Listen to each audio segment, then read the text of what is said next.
Hi everybody, Physics Ninja here. Today we're going to look at the big five kinematic equations. You're going to understand why there's five equations, what the variables are, when can you apply these kinematic equations. I also want you to see how do you get them? How are they derived? Under what assumptions are they derived? And more importantly, how are they connected to some of the graphs that you often see? It's actually, if you see this connection between the calculus and some of the graphs, it'll actually help you to remember what the equations are. So without further ado, let's get started. If you like the video, give it a thumbs up. Consider subscribing to my channel. And again, if you have any questions, just leave them in the comments section down below. I'll make sure to get back to you when I have some free time. Let's get started. All right, the first question we have is why do we have five equations? Well, we're analyzing 1D motion. So you have to keep that in mind. In 1D motion, well, let's imagine this car over here, and imagine the car is moving to the right here. So it might start at some initial position, let's call it I, and it might end up down over here. In doing so, it would have a displacement. So that's going to be one of the variables we might be interested in, right? How far did it go? What is the delta x value? Now, it took a certain amount of time to go from the initial to the final position. So there is a time interval. Now, some people use delta t. Some people might just use t because they might always set this one to 0. Again, so both kind of terms might be used to describe the amount of time that it takes to go from initial to final. So we have two variables. What else do we have? Well, when it's over here at position I, it might have some initial velocity. Let's call that vi. And when it gets down over here, it could do several things. It could be speeding up or it could be slowing down. I don't know what's happening here. It depends if I'm stepping on the gas or if I'm stepping on the brake. I could be moving at constant speed. In that case, vi would be equal to vf. But nonetheless, we have an initial velocity and we have a final velocity. So we have two more variables. So we're up to 4 right now. Guess what? There's going to be a third variable. And that last variable, which is an important one, is what we call the acceleration. Acceleration, by definition, is related to the rate of change of the velocity, right? It tells you whether or not we're going to speed up or slow down. Now, one thing to keep in mind is that all of these quantities are actually vector quantities. So each one of those, I should put a little vector notation on it. Let's go over here. Also my displacement, I can't forget that one. Now there is a simplification because since we're dealing with a 1D motion, all of these vectors are either going to be pointing to the right or they're going to be pointing to the left. So these vectors can all be positive or negative, each one of those. Okay, and one last thing that is super important for the big five kinematic equations is that the acceleration is going to be a constant value. Now, if the acceleration is constant, sometimes people use the word uniform, right? And only in these cases here, that means I'm either speeding up, so every second I'm speeding up by the same amount, or every second I'm slowing down by the same amount. That amount could be 0. That just means that the acceleration would be 0 in that case. Okay, but in all of the cases we're going to look at, the acceleration has to be constant if we're applying the big five. So we've got our 5 variables. Let's now look at what the big 5 equations are. Now I'm going to write down the big 5 equations. Again, we have our 5 variables: displacement, time, initial velocity, final velocity, acceleration. And the acceleration has to be constant. Otherwise, I can't use any of these. So the first thing, the displacement. Actually, let's switch the color. Let's go back to black over here. Delta x, I can write as 1/2 the initial velocity plus the final velocity. And again, I'm just using t instead of delta t, but we really mean a time interval here between the initial and the final point. That's big 5 number 1. Big 5 number 2 looks like this. V final is equal to V initial plus the acceleration multiplied by time. Big 5 number 3 says that the displacement along one direction is equal to the initial velocity times time plus 1/2 at squared. Big 5 number 4 looks very similar to big 5 number 3. However, it involves the final velocity. And instead of having plus at squared, it actually is minus 1/2 at squared. All right, and big 5 number 5, my personal favorite, it says that the speed squared equals the initial squared plus 2 times the acceleration and multiplied by our displacement. All right, now we're going to put a new column over here, and I'm going to entitle that column Missing. You'll see why in a minute. First of all, we have 5 variables. We have 5 equations. However, each equation actually only involves 4 of the variables. Have a look. Big 5, number 1, you do not see acceleration anywhere here. So acceleration is missing. Big 5, number 2, there is no delta x. Big 5, number 3, there's no final velocity. Big 5, number 4, there is no initial velocity. And Big 5, number 5, have a look at it. There is no time. All right, let's start with the first one. Big 5, number 1, look like this. Delta x was equal to 1/2 v initial plus v final multiplied by time. And let's imagine here we have a graph of velocity versus time. So I'll put t over here, and I'll put v over here. Now this graph could be a car speeding up, just like I previously kind of discussed here. And imagine I was interested in, well, what is the displacement? All right, the car might start over here, for example, at 3 meters per second. It might finish over here at 7 meters per second. And this whole time interval, I don't know, let's just assume that it's 2 seconds. All right, what if I'm interested in what is the displacement? How far does the car actually travel? Well, this would be pretty straightforward to substitute inside this equation.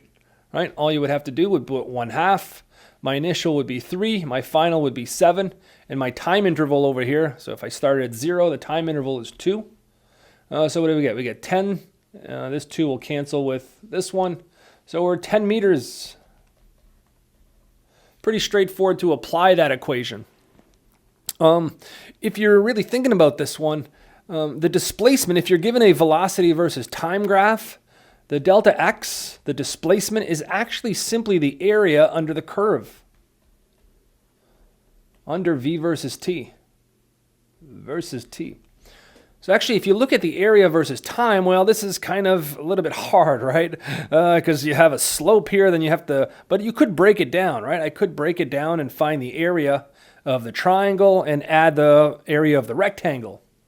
One thing I can also do is, instead of, if it's always going to be some kind of triangle over here, all you can do is just substitute it by the average value, right? If you substitute it by the average value, well, that's pretty simple now. Right? Even though I went from 3 to 7, I could replace that with 5 meters per second and then simply find the area under this purple line, which is pretty straightforward. It's simply the area of a rectangle. So that would simply be delta x equals the area under the curve. And what I've done is I've just replaced this with an average, and the average is actually 5 in this case. So it's 5 times 2. That also gives me 10 meters. So if you have a look back at the first equation, basically what this is doing over here is you are simply replacing, although you have velocity that's changing, it's changing in a linear way, so you always have a straight line. So we end up replacing that straight line with basically v average. Okay, and the displacement then is simply the average velocity multiplied by the time. All right, so that's big 5, number 1. All right, if we now have big 5, number 2. Big 5, number 2, if you look at it, it looks like an equation of a straight line. If I have a plot of velocity versus time, a straight line would look something like this. Y equals mx plus b. I'll just write it in kind of a different order over here, but this would be an equation of a straight line, right? So this big 5, number 2 is really simply an equation of a straight line. And the way you get that, well, again, we start from our definition of acceleration. Acceleration is the slope of the graph, right? And the slope, since it's a straight line, I can write it as the change of velocity over the change in time. By definition, the change of velocity is a final velocity minus an initial velocity. And in this case, change in time goes from t minus 0. Okay, so we can rearrange this a little bit. I can bring, this just reduces to t, and I can bring the t on the other side, so we're left with at. has to be equal to V final minus V initial. And in this case, just bring the V initial on the other side. And lo and behold, we get big 5 number 2. V final equals to the initial velocity plus acceleration times time. If you wanted to find the acceleration for this particular problem, again, we're simply evaluating the slope of the graph. So we're going to have V final is 7 minus 3 and divided by the time interval, which is 2 minus 0. So at the end of the day, our acceleration here, which is the slope of the graph, A should be equal to 4 over 2, which gives me 2 meters per second squared. Okay, so for any time, I can just substitute values into here and you can tell me exactly where the speed is, where I fall on this straight line, because I know the equation of this straight line. All right, so we want to now look at big 5 number 3. I'm going to use the same example. Why not? It's working for me. Again, I'm looking for the displacement. The displacement, we already said it was, if you're given a velocity versus time graph, you need to calculate the area under the curve. And what I previously did for big 5 number 1 was I basically simplified that trapezoid and simplified it with a rectangle instead, right? And this guy here was simply 1/2 V initial plus V final. Then all you have to do is multiply that by the time and you get the area under the trapezoid, which is a lot easier to do. You don't have to do that, however. Okay. Big 5 number 3 is basically evaluating the area under this trapezoid explicitly. So what I'm going to do here is I'm going to break it down. I'm going to break that trapezoid down in a rectangle. We're going to find the area over here of the rectangle. And then we're also going to find the area under this triangle. So let's start with the rectangle. That case is much easier. And again, my V initial was 3 meters per second, but let's just call it V initial. So the area here in the shaded gray area, the area is going to be V initial. That's the height of this rectangle, and multiplied by the width. In this case, it's time. Notice that this is exactly the first term here that appears. That's the area of this rectangular part. So I guess you can almost guess what the second term is going to be. The second term is going to represent the area of the triangular part. So let's go ahead and show that. How do you find the area of a triangle? Well, it's 1/2 base times height. So in this case, it's 1/2. The base here is going to be time. And the height now, well, the height is, this value up here is V final. The height is V final minus V initial. Well, you say that doesn't really look like the second term over here. And you're right, it doesn't. However, if I use some of the knowledge that I gained from big 5 number 2, V final I can write as V initial plus acceleration times time. And I still have my other V initial from calculating the height over here. These V initials cancel out. And at the end, what you're left with is that the area of this triangle you can write as 1/2. The acceleration is here. And there's a t value here, and there's a t value there. So this becomes 1/2 at squared. So at the end, to get the total area, to get the total displacement, delta x, you simply need to add both of those terms. So it's vi multiplied by t plus 1/2 at squared. For this particular problem, what you would have to do is simply substitute the values. So we get 3 multiplied by 2 plus 1/2. Acceleration we evaluated, that was the slope of the graph. That was 2. And then multiplied by 2 squared. The first term gives me 6 meters. And the second term, let's do a little bit more. Boom, boom. You're left with 2 squared. That gives me 4. So the total displacement is 10 meters, which is what I had previously found. All right, that's big 5 number 3, pretty straightforward. And here's big 5 number 4. Big 5 number 4, again, I'm looking for the displacement, describes the displacement in terms of the final velocity and the acceleration. If you want to get an interpretation of this, again, consider the same velocity versus time graph. It's the same kind of argument. Here I'm looking for the area under the curve. Well, in the previous case, I just looked exactly at the area under the trapezoid, but another way I could do that is I could decide to just kind of fill this in.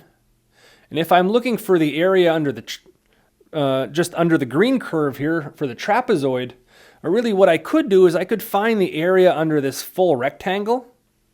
Right, the area under the full rectangle, let's just highlight it like this using gray. And then what I would have to do, so it's really is the area under the rectangle. And then really what I want to do now is I want to take away the area in this little bit up here, right? If I subtract the area of that rectangle minus this little triangle up above, what I'm left with at the end is going to be the area under the trapezoid. Now you might ask, that really doesn't make sense to do it that way. I'm just saying this is how you can do it, right? You can find the area here by taking a larger rectangle and then taking away this smaller triangle. Now we're going to use some of the information. Well, this is pretty straightforward, right? If we consider the larger rectangle over here, the height of that rectangle, the area here would simply be v final, and the width again is simply time. That's exactly what this first term is. This here represents the area of that big rectangle. Now the area of this triangle, this is exactly the same triangle, right? It's going to have the same area as the triangle we considered in the previous case. And we already know what that is. We already know the area of that triangle is 1/2 AT squared. Okay, so right away you can write, this is the displacement, that's the definition of the area, and that is big 5 number 4. Okay. Again, if you do a numerical example, you're clearly going to get the same answer that we previously had. Let's make sure. So here you have 7, that's v final, multiplied by the time, which is 2. Again, minus 1/2, 2, and 2 squared. There's a lot of 2's in this problem. Here you're left with 14 minus 4, which is going to give me 10 meters. That is the total displacement for this problem. All right, and the last one now is big 5 number 5. Let's have a look at it. All right, now I want to show you kind of how to get the big 5 number 5. I don't have a really good graphical method. However, well, we can start with big 5 number 2. It involves kind of squaring, right? Big 5 number 2, if you remember, v final was equal to v initial plus acceleration times time. Except now I want to square it. So if I square both sides, I get v final squared. Here I'm going to get v initial squared plus 2 times the initial AT, and then plus the last term squared, which looks like this. So I'm off to a pretty good start. One thing I can do now is just factor out a couple terms. What if I factor out things that are common here? What if I take out an a? Actually, I'm going to take out 2a, and you'll see why in a minute. If I take out 2a, I'm left with VIT plus, well, I took out a 2, but there was no 2 in this term, so I have to have a 1/2 term over there. And AT squared. Oh, this should look kind of familiar to you, right? What does this guy look like? That's big 5 number 3. That is the definition of the displacement. So at the end, we're going to get that v final squared equals to v initial squared plus 2 times the acceleration multiplied by the displacement. So you're really just kind of manipulating and using some of the previous equations kind of to get this one. Now you don't have to do this. You can do this using calculus, and let me show you how to do that now. If you really wanted to show this using calculus, what I would suggest here is just noting that you just start with your definition, acceleration. That is the rate of change of velocity with respect to time. However, keep in mind here, you started at 0 and you went to 10. So the velocity, as you're kind of moving along, velocity really depends on where you are, right? I mean, there is kind of a way of writing it like this.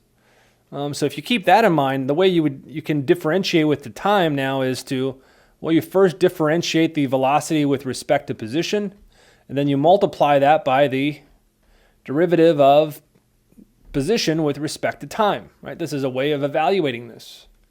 Now, if you note this second term over here, this is actually the definition of the velocity. Velocity is the rate of change of position relative to time. So we can rewrite this whole second term as v multiplied by dv dx.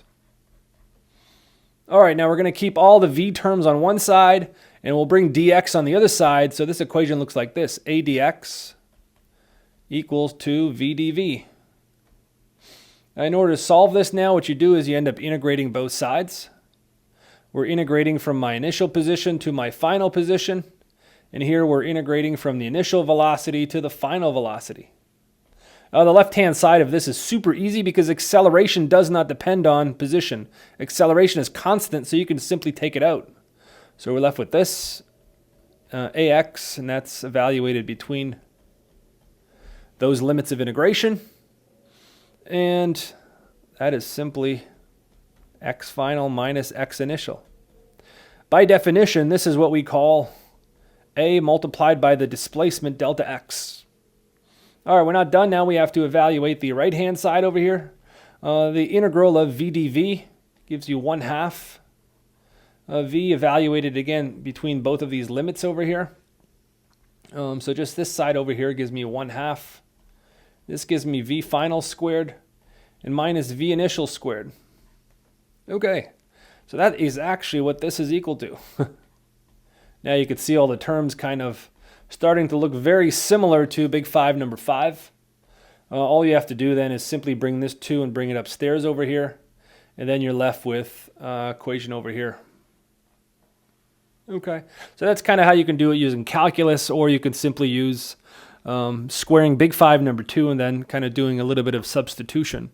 Okay, so anyway, that's kind of a refresh of all the big 5 equations and how you can get the equations very simply in almost all the cases using graphs. Pretty straightforward.